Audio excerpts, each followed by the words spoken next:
Gowdy to talk about their new book, Unified.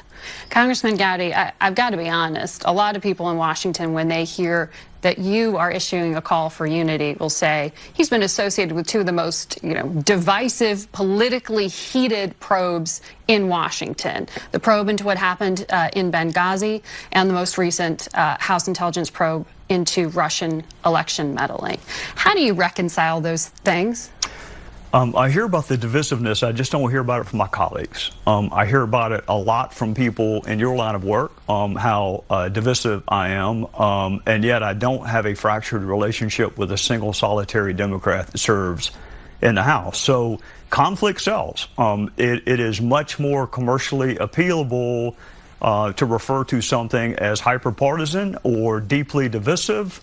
The reality is, with respect to Benghazi, I did everything I could to handle that like a normal investigation. I was not hyper-focused on Secretary Clinton. Lots of other people were, including people in your line of work.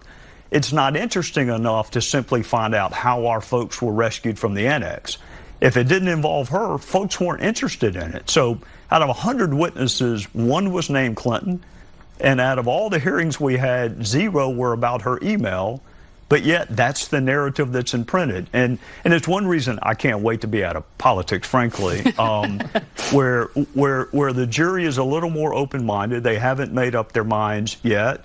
Facts matter. And there's a referee that can say, you know what, there's no evidentiary support for that whatsoever. In politics, you can say it and get away with it. Well, you do talk in the book, though, about the Benghazi investigation being personally difficult. It was terrible.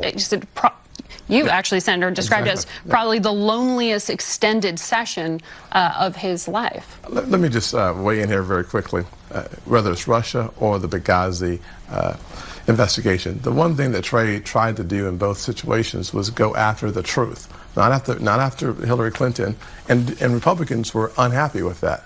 He went after the truth. Democrats were unhappy because Hillary Clinton was attached to the conversation, and she had no choice but to be attached to it. It happened on her watch. But on the Russia situation, the fact of the matter is, if you've listened to Trey Gowdy talk about how poorly the president's lawyer represented his position, there's no question that if you're looking for a way to be partisan on the issue, you don't make those comments. You're referring there to John Depp. If you're looking for the truth, yes, if you're looking for the truth, then you go where it leads. And there's no doubt that if you look at the actual evidence on both of those situations, it is clear that Trey Gowdy was looking for the truth. And one of the reasons why I talk about that in the book, the Benghazi story, is because to watch the weight of the investigation on his face and on his shoulders, and frankly on that hair that is now whiter than snow, it is because he did not want to be a partisan.